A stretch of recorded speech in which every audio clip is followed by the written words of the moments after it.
Good morning class. तो आज हम पढ़ेंगे डिप्थेरिया। ठीक है, डिप्थेरिया होता क्या है? Diphtheria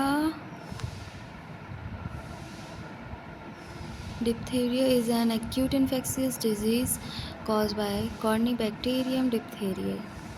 It primarily affects the mucous membrane of throat, nose, and tonsils, and may also affect the skin and other tissues. It is characterized by the formation of a grayish pseudomembrane over the throat and tonsil, sore throat, fever and general toxicity. ठीक है, तो सबसे पहले हम diphtheria definition पढ़ रहे हैं तो हम इसकी थोड़ी सी हिंदी देखेंगे। डिप्थेरिया एक एक्यूट इन्फेक्शियस डिजीज़ है जो कॉर्नीबैक्टीरियम डिप्थेरिया नाम के बैक्टीरिया की वजह से होती है। ये डिज़ीज़ मेनली थ्रोट, नोज़ और टॉन्सिल्स की म्यूकस मेम्ब्रेन को अफेक्ट करती है। ठीक है, कुछ केसेस में स्किन और बॉडी के दूसरे टिश्यू भी अफेक्ट हो सकते हैं, कुछ केसेस में। ठीक है, इस डिज़ीज़ की सबसे ख़ास पहचान है ग्रेइश स्यूडोमेम्ब्रेन का फॉर्मेशन थ्रोट और टॉन्सिल्स के अपर, ठीक है, ऊपर होना। इसके साथ पेशेंट को सोर थ्रोट, फीवर और जनरल टॉक्सिसिटी भी होती है। ठीक है, ये हमारी डिप्थेरिया की डेफिनेशन थी। ठीक, डिप्थेरिया में क्या बता रहा है कि डिप्थेरिया एक एक्यूट इन्फेक्शियस डिजीज़ है जो कि किस बैक्टीरिया की वजह से होता है? कॉर्नीबैक्टीरियम डिजीज़ की वजह से होता है। ठीक है, और ये क्या किस चीज़ को ज़्यादातर अफेक्ट करता है? तो ये नोज़, थ्रोट, टॉन्सिल्स को सबसे ज़्यादा अफेक्ट करता है। ये भी इसमें नोज़, थ्रोट, टॉन्सिल्स की म्यूकस मेम्ब्रेन को सबसे ज़्यादा अफेक्टेड करता है। ठीक है, और कुछ केसेस में ये skin and other body tissues को भी अफेक्ट करता है। ठीक है, इस डिज़ीज़ की सबसे ख़ास पहचान क्या है? ग्रेइश स्यूडोमेम्ब्रेन का फॉर्मेशन थ्रोट और टॉन्सिल्स के ऊपर होना।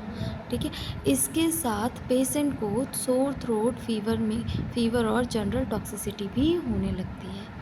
ठीक है, अब कॉजेटिव एजेंट, तो कॉजेटिव एजेंट इसका मैंने आपको डेफिनेशन में बताया, कॉर्नीबैक्टीरियम डिप्थेरिया।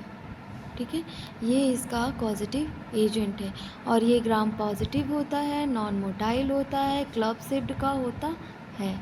ठीक है, नेक्स्ट है हमारा, इस बैक्टीरिया के toxin producing strain severe disease के लिए रिस्पॉन्सिबल होते हैं।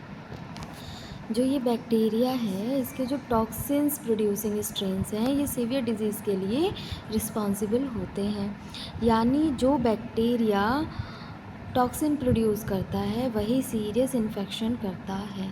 ठीक है, ये बैक्टीरिया जो है टॉक्सिन प्रोड्यूस करता है। ठीक है, और यही सीवियर डिजीज़ के लिए भी रिस्पॉन्सिबल होता है।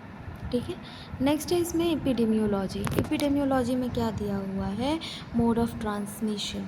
ठीक है, तो इसमें दिया हुआ है एपिडेमियोलॉजी में mode of transmission, diphtheria mainly droplet infection से स्प्रेड होती है। डिप्थेरिया किससे स्प्रेड हो रही है? मेनली ड्रॉपलेट इन्फेक्शन से स्प्रेड होती है। जब इन्फेक्टेड पर्सन कफ या स्नीज़ करता है तब बैक्टीरिया ड्रॉपलेट के थ्रू दूसरे पर्सन तक पहुंचती है। ठीक है, ये डिज़ीज़ इन्फेक्टेड डिस्चार्ज या स्किन लीजन के डायरेक्ट कांटेक्ट से भी स्प्रेड हो सकती है। ठीक है, ये डिज़ीज़ कैसे स्प्रेड हो सकती है? इन्फेक्टेड डिस्चार्ज से भी, ठीक है, और स्किन लीजन के डायरेक्ट कांटेक्ट से भी स्प्रेड हो सकती है। ठीक है, अभी मैंने बताया आपको ड्रॉपलेट, तो जैसे जब हम स्नीजिंग करते हैं तो स्नीजिंग जब हम लोग करते हैं तो कुछ ड्रॉपलेट बाहर आते हैं। ठीक है, जो हमें दिखते नहीं हैं लेकिन मतलब दिखते भी हैं और कुछ दिखते भी नहीं हैं। ठीक है, जब हम स्नीजिंग करते हैं या फिर किसी से हम बात कर रहे होते हैं तो हमारा जो सलाइवा है वो बाहर की तरफ निकलता है। ठीक है, तो ऐसी कंडीशन में अगर हमारे सामने जो पेशेंट है या फिर नहीं जो सामने वाला पर्सन है वो पेशेंट के सामने खड़ा है, ठीक है, तो वो उससे अफेक्ट हो सकता है। ठीक है, और होता भी है ये क्योंकि मेनली ड्रॉपलेट के थ्रू स्प्रेड होता है। ठीक है, नेक्स्ट है reservoir reservoir humans are the only known reservoir. इस डिज़ीज़ का ओनली नोन रिसर्वियर ह्यूमन है। ठीक है, यानी बैक्टीरिया का नेचुरल सोर्स सिर्फ ह्यूमन ही है। ठीक है, देखो जो बैक्टीरिया है वो सिर्फ ह्यूमन पे ही अटैक करता है और किसी पे भी अटैक नहीं करता। ठीक है, इस बैक्टीरिया का नेचुरल सोर्स ही ह्यूमन बॉडी है। ठीक, नेक्स्ट है इसमें इंक्यूबेशन पीरियड इसका कितना है 2 to 5 डेज़ का होता है, लेकिन कुछ केसेस में ये 1 से 10 दिन का होता है या फिर हो सकता है। ठीक है, नेक्स्ट है पीरियड ऑफ कम्युनिकेबिलिटी।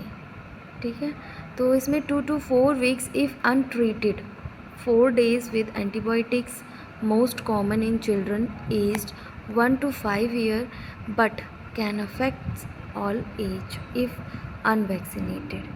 ठीक है, कॉमन एज इसमें क्या दिया हुआ है, कॉमन एज इसमें दिया हुआ है 1 से लेके 5 ईयर के चिल्ड्रंस में देखी जाती है। ठीक है, लेकिन अगर वैक्सीनेशन ना हुआ हो तो किसी भी एज में हो सकती है। अगर वैक्सीनेशन डिप्थीरिया का नहीं लिया है तो ये किसी भी एज में कॉज हो सकती है। ठीक है, नेक्स्ट है टाइप ऑफ डिप्थीरिया के टाइप्स।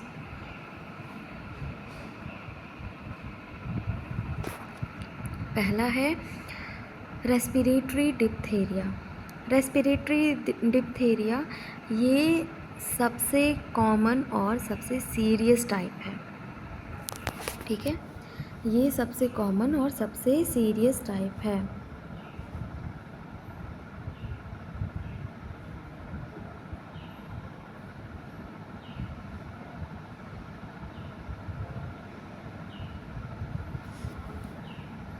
और affects tonsil, pharynx, larynx and nose.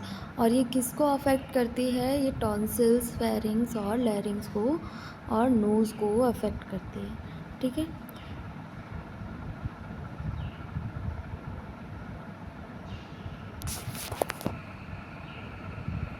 और इस डिज़ीज़ में इन्फेक्शन हमारे अपर रेस्पिरेटरी ट्रैक्ट, जैसे मैंने आपको बताया, टॉन्सिल्स, फेरिंग्स, लैरिंग्स, नोज़। ठीक है, तो इसमें क्या है, अपर रेस्पिरेटरी ट्रैक्ट को अफेक्ट करता है। ठीक है, अपर रेस्पिरेटरी ट्रैक्ट में मेनली नोज़, फेरिंग्स, टॉन्सिल्स और लैरिंग्स शामिल होते हैं इसमें। ठीक है, सबसे पहले बैक्टीरिया कॉर्नीबैक्टीरियम डिप्थीरिया जब हम ब्रीथ के थ्रू, मतलब जो हम लोग ब्रीदिंग लेते हैं, ठीक है, ब्रीथ के थ्रू बॉडी में एंटर करता है और थ्रोट की एपिथेलियल सेल्स पर अटैच हो जाता है। ठीक है, जैसे कोई पर्सन है जो पेशेंट है, उसने ब्रीथ लिया, ठीक है, और वो बैक्टीरिया ने क्या किया, बॉडी के अंदर एंटर किया और फिर कहाँ जाके अटैच हो गया, एपिथेलियल सेल्स में अटैच हो गया। ठीक है, उसके बाद बैक्टीरिया डिप्थीरिया टॉक्सिन्स प्रोड्यूस करता है।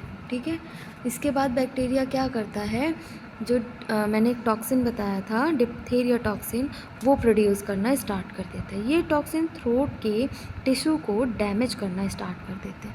अब टॉक्सिन्स रिलीज़ हो रहे हैं, ठीक है, तो ये टॉक्सिन्स क्या करेंगे, थ्रोट को डैमेज करना स्टार्ट कर देते हैं। डैमेज्ड सेल फिब्रिन, बैक्टीरिया और इन्फ्लामेटरी सेल्स मिलकर एक थिक ग्रे और ग्रेइश वाइट मेम्ब्रेन बना देते हैं। अब जैसे जो सेल्स डैमेज हुए हैं, ठीक है, जो सेल्स डैमेज हुए हैं, जो फिब्रिन हुए हैं, ठीक है, ये सब डैमेज हुए हैं, ये बैक्टीरिया और इन्फ्लामेशन सेल्स मिलकर ये क्या करते हैं, एक थिक ग्रे या फिर ग्रेइश वाइट मेम्ब्रेन बना देते हैं। ठीक है, जिसे स्यूडो मेम्ब्रेन कहते हैं। इसे क्या कहते हैं, स्यूडो मेम्ब्रेन कहते हैं।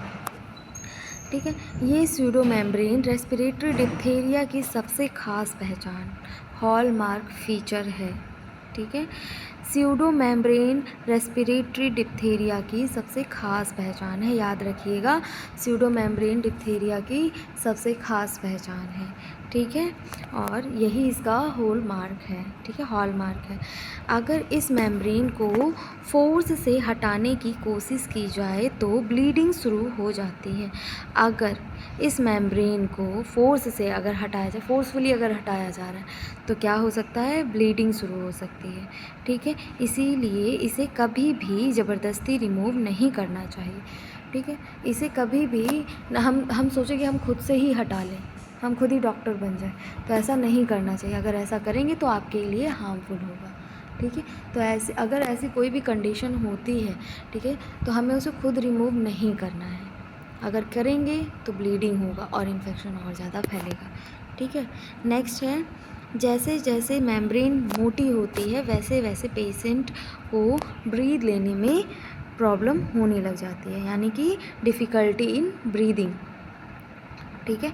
अब जैसे जैसे कि जो मेम्ब्रेन सीडो मेम्ब्रेन है, ठीक है, वहाँ के जो सेल्स हैं डैमेज हो रहे हैं, फिब्रिन डैमेज हो रहे हैं, ठीक है, और जो बैक्टीरिया है उसने क्या किया, इन्फ्लेमेशन किया, ये सब एक थिक लेयर बना दे रहे हैं। थिक लेयर अब धीरे धीरे धीरे धीरे और थिक होती चली जा रही है, क्योंकि और सेल डैमेज हो रहे हैं, ठीक है, और मतलब होता चला जा रहा है, इन्फ्लेमेशन होता चला जा रहा है। तो ऐसे क्या होगा कि वहाँ पे जो है स्वेलिंग हो जाएगी, चाहे वो थ्रोट में हो, चाहे लैरिंग्स में हो, चाहे फेरिंग्स, चाहे नोज़ में हो, ठीक है। और यहाँ पे क्या होना स्टार्ट हो जाएगा, ब्रीदिंग डिफ़िकल्टी स्टार्ट हो जाएगी, ठीक है। और अगर मेम्ब्रेन पूरे एयरवे को ब्लॉक कर दे तो रेस्पिरेटरी ऑब्स्ट्रक्शन हो सकता है। और ये धीरे धीरे अगर पूरे मेम्ब्रेन को, ठीक है, सॉरी, पूरे जितने भी हमारे जो टॉन्सिल्स और जितने भी हमारी एयरवे मेम्ब्रेन है, ठीक है, जो एयरवे पूरे एयरवे मेम्ब्रेन है, इन सबको कवर कर ले, ठीक है, और ब्रीथ लेने में डिफ़िकल्टी होने लग जाएगी, तो इसको क्या कहेंगे, ऑब्स्ट्रक्शन हो गया है, ठीक है। रेस्पिरेटरी ऑब्स्ट्रक्शन हो सकता है, जो एक मेडिकल इमरजेंसी है, क्योंकि वो ब्रीथ नहीं ले पा रहा है, तो इसीलिए ये क्या है, मेडिकल इमरजेंसी, ठीक है। और पेशेंट की जान को भी खतरा हो सकता है। ऑब्वियस सी बात है, अगर कोई ब्रीथ नहीं ले पा रहा है प्रॉपर तो उसे लाइफ थ्रेटनिंग प्रॉब्लम होगी, उसकी जान भी जा सकती है ऐसे में, ठीक है। रेस्पिरेटरी डिप्थीरिया में पेशेंट को आमतौर पे कुछ सिम्टम्स दिखते हैं, जो कि सोर थ्रोट, गले में पेन होना और लो ग्रेड फीवर, हल्का फुल्का बुखार आना, डिफ़िकल्टी इन स्वालोइंग, निगलने में तकलीफ़ होना या फिर प्रॉब्लम होना, मतलब वो कोई चीज़ निगल नहीं पाता, अपना सलाइवा भी वो निगल नहीं पाता, क्योंकि मैंने आपको पहले भी बताया क्या होता है, बैक्टीरिया एपिथेलियल सेल से अटैच हो जाता है, फिर वहाँ के सेल्स डैमेज करना, फिब्रिन डैमेज करना, ठीक है, इसके बाद वहाँ पे इन्फ्लामेशन कॉज करना, इन्फेक्शन कॉज करना, फिर वहाँ की जो मतलब ये सब जो डैमेज सेल्स हैं इन सबको एकदम मिला करके क्या थिक लेयर बना देना, ठीक है। और इससे क्या होता है, फिर ब्रीदिंग प्रॉब्लम स्टार्ट होती है, ठीक, तो वो निकलने में भी दिक्कत होगी, ठीक है। हॉर्सनेस ऑफ वॉइस, वॉइस में कैसे हो जाता है, वॉइस हैवी हो जाती है, बहुत भारी, और यह बदल जाती है आवाज़, ठीक है। Grey white pseudo membrane in throat, grey white pseudo membrane बन जाती है कहाँ पर, थ्रोट में, ठीक है। डिफ़िकल्टी इन ब्रीदिंग, ब्रीदिंग में भी डिफ़िकल्टी होती है, ठीक है। और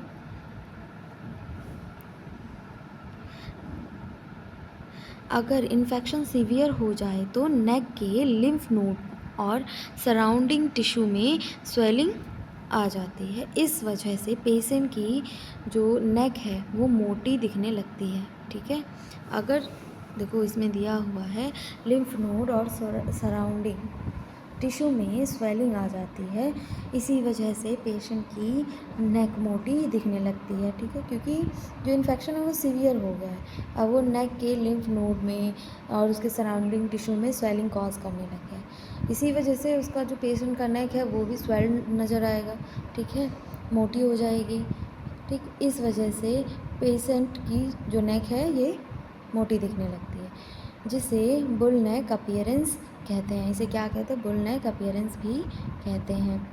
ये डिप्थीरिया का एक क्लासिक साइन माना जाता है। अगर बैक्टीरिया का टॉक्सिन ब्लड स्ट्रीम में चला जाए तो ये सिर्फ थ्रोट तक सीमित नहीं रहता, बल्कि हार्ट, नर्व और किडनी को डैमेज कर सकता है। अब देखो, अगर बैक्टीरिया का टॉक्सिन ब्लड स्ट्रीम में, ठीक है, चला गया तो इससे क्या हो सकता है? हार्ट में, ठीक है, और नर्व में। हार्ट मायोकार्डाइटिस, वहाँ पे इन्फ्लामेशन हो जाएगा, ठीक है। नर्व न्यूराइटिस, ठीक है, इसमें भी इन्फ्लामेशन हो जाएगा। और किडनी को भी डैमेज कर सकता है। इसी वजह से रेस्पिरेटरी डिप्थीरिया का सबसे डेंजरस फॉर्म माना जाता है, ठीक है। इसीलिए क्या हो गया है ये कि डिप्थीरिया का सबसे डेंजरस फॉर्म क्या है? रेस्पिरेटरी डिप्थीरिया है, ठीक है। अब मैंने आपको इसमें क्या क्या बताया? डिप्थीरिया का मोस्ट कॉमन टाइप बताया, जो डिप्थीरिया, रेस्पिरेटरी डिप्थीरिया, ठीक है। अफेक्टेड ऑर्गन्स कौन से हैं? नोज, टॉन्सिल्स, लैरिंग्स, फेरिंग्स, ठीक है। इसका हॉल मार्क क्या है? Grey white pseudo membrane. Dangerous airway blockage हो सकता है, ऑब्स्ट्रक्शन हो सकती हैं, ठीक है। क्लासिक साइन क्या है इसका? बुल नेक अपीयरेंस, ठीक है। और मेजर कॉम्प्लिकेशंस क्या हैं इसकी? न्यूराइटिस, मायोकार्डाइटिस और रीनल डैमेज होता है इसमें, ठीक है। अब हमारा नेक्स्ट टाइप कौन सा है? Cutaneous diphtheria.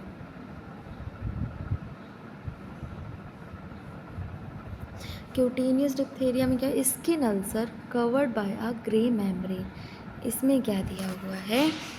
क्यूटेनियस का मतलब पहले देखते हैं। तो क्यूटेनियस का मतलब होता है कि स्किन से रिलेटेड, इसीलिए क्यूटेनियस डिप्थीरिया की एक ऐसा टाइप है जो स्किन को अफेक्ट करता है, ठीक है। ये रेस्पिरेटरी डिप्थीरिया की तरह थ्रोट को अफेक्ट नहीं करता, बल्कि स्किन पर इन्फेक्शन करता है। अब जैसे रेस्पिरेटरी किसको अफेक्ट कर रहा था? किस ऑर्गन को? नोज़, थ्रोट, टॉन्सिल्स, ठीक है, इन सब को। और अब ये क्या करेगा? क्यूटेनियस स्किन को अफेक्ट करता है, ठीक है। जब कॉर्नी बैक्टीरियन डिप्थीरिया किसी कट, वूंड, स्क्रैच या स्किन इंजरी के थ्रू बॉडी में एंटर करती है, तब स्किन पर इन्फेक्शन डेवलप हो जाता है, ठीक है। या तो कट हुआ हो, या वूंड हो गया हो, या फिर स्क्रैच या इंजरी के थ्रू बॉडी में बैक्टीरिया एंटर कर गया, ठीक है। वो नोज़ के थ्रू एंटर नहीं कर रहा है, तब स्किन डिजीज़ नहीं हो रही है, ठीक है। जब किसी पेशेंट को कट लगा हो या फिर वूंड हुआ हो, तब ये इन्फेक्शन, जो बैक्टीरिया है वो इन्फेक्शन कैसे कॉज किया है? वो आके उसी कट में एंटर कर गया, ठीक है, तब ये स्किन डिजीज़ कॉज करेगा, ठीक, और इन्फेक्शन डेवलप हो जाता है, ठीक। इस इन्फेक्शन की वजह से स्किन अल्सर बन जाता है, स्किन अल्सर घाव बन जाता है, ठीक। इन अल्सर के ऊपर एक ग्रे या greyish white membrane, pseudo membrane बन जाती हैं। ये मेम्ब्रेन डिप्थीरिया की एक खास पहचान है। इसमें भी स्यूडो मेम्ब्रेन बन जाती हैं, ठीक है, ग्रेइश वाइट मेम्ब्रेन इसमें बन जाती है, ठीक है। ये डिप्थीरिया की खास पहचान है। ये टाइप ट्रॉपिकल क्लाइमेट यानी गर्म और ह्यूमिड एरिया में ज़्यादा कॉमन होता है, ठीक है। ये टाइप ट्रॉपिकल क्लाइमेट, जैसे कि गर्म और ह्यूमिड एरिया में ज़्यादा होता है, जहाँ पुअर हाइजीन, ओवर क्राउडिंग और स्किन इंजरी ज़्यादा होती है। जहाँ पर जो लोग होते हैं वो अपनी हाइजीन मेंटेन नहीं कर पाते, पुअर हाइजीन होती है और ओवर क्राउडिंग एरिया होता है, ठीक है, और स्किन इंजरी ज़्यादा लगती हो, ठीक है, वहाँ इसका रिस्क भी बढ़ जाता है, इसके सिम्टम्स में क्या है? क्यूटेनियस डिप्थीरिया में पेशेंट को स्किन पर अल्सर या घाव हो जाता है, ठीक है। अल्सर के ऊपर ग्रे वाइट मेम्ब्रेन बन जाती हैं, हाँ, और जो घाव धीरे धीरे भरते हैं। स्लो हीलिंग इसमें होता है, इसमें क्या होता है? स्लो हीलिंग होती है, ठीक है। और कभी कभी हल्का पेन या रेडनेस भी हो सकता है। कुछ पेशेंट्स में पस या डिस्चार्ज भी आ सकता है। ठीक है, कुछ पेशेंट में इसमें क्या होता है कि पस या डिस्चार्ज भी होने लगता है। ठीक है, रेस्पिरेटरी डिप्थेरिया के कंपैरिजन में इस टाइप में ब्रीदिंग प्रॉब्लम या सोर थ्रोट यूजुअली नहीं होता, क्योंकि इन्फेक्शन स्किन तक ही लिमिटेड रहता है। ठीक है, क्योंकि इसमें क्या है, इन्फेक्शन सिर्फ स्किन तक ही लिमिटेड है, वो अदर ऑर्गन में नहीं जा रहा है। अब ये एक्सटर्नल है। ठीक है, इंटरनल में वो पूरी मतलब आपके देखो रेस्पिरेटरी कैसे डेंजरस फॉर्म है, क्योंकि वो आपके अंदर इंटरनल ऑर्गन में जा चुका है। ठीक है, थ्रोट में गया, एपिथेलियल सेल से चिपक गया। ठीक है, उसने फिर धीरे धीरे उसको और सीवियर होता गया, इसलिए उसने हार्ट को डैमेज किया, फिर न्यूराइटिस किया। ठीक है, नर्व्स को डैमेज कर दिया। उसके बाद उसने क्या किया, किडनी भी डैमेज कर दी। लेकिन ऐसा क्यूटेनियस में नहीं है, ये सिर्फ स्किन को डैमेज कर रहा है। इसका एक लिमिटेड एरिया है, सिर्फ ये स्किन को डैमेज कर रहा है। ठीक है, नेक्स्ट, लेकिन अगर बैक्टीरिया टॉक्सिन प्रोड्यूस करे और ब्लड स्ट्रीम में पहुंच जाए तो हार्ट, नर्व, किडनी पर भी अफेक्ट हो सकता है। अब अगर ब्लड स्ट्रीम में पहुंच गया है, ठीक है, अगर बैक्टीरिया ब्लड स्ट्रीम में पहुंच गया है तो ऐसा हो सकता है कि वो आपके हार्ट, नर्व्स, किडनी पर भी अफेक्ट कर सकता है। ठीक है, अफेक्टेड कर सकता है। हालांकि ये रेस्पिरेटरी डिप्थीरिया की कंपैरिजन में कम देखा जा सकता है। अब इसकी डायग्नोसिस में क्या है, स्किन अल्सर का क्लिनिकल एग्जामिनेशन किया जाता है और अल्सर से स्वैब लेकर कल्चर किया जाता है। लेबोरेटरी में कॉर्निबैक्टीरियम डिप्थीरिया को आइडेंटिफाई भी किया जाता है। ठीक है, ये था आपका क्यूटेनियस। एक बार मैं और इसको बता दूं कि अफेक्टेड ऑर्गन क्या है, स्किन। मेन रीज़न क्या है, स्किन अल्सर। कैरेक्टरिस्टिक फीचर्स इसके क्या हैं, grey white membrane over the ulcer. ठीक है, कॉमन इन ट्रॉपिकल क्लाइमेट्स, गर्मी और ह्यूमिड जो क्लाइमेट होता है ऐसे में होगा। ठीक है, और रिस्क फैक्टर इसके क्या है, पुअर हाइजीन, स्किन इंजरीज और ओवर क्राउडिंग। ऑर्गेनिज्म इसके क्या है, कॉर्निबैक्टीरियम डिप्थीरिया। ठीक है, ये आपका सेकंड डिप्थीरिया था। अब हम अपनी नेक्स्ट क्लास में इसका जो अदर साइट है, ठीक है, वो हम पढ़ेंगे। ठीक है क्लास, फ़िलहाल हम आज की क्लास यहीं तक ही रखते हैं।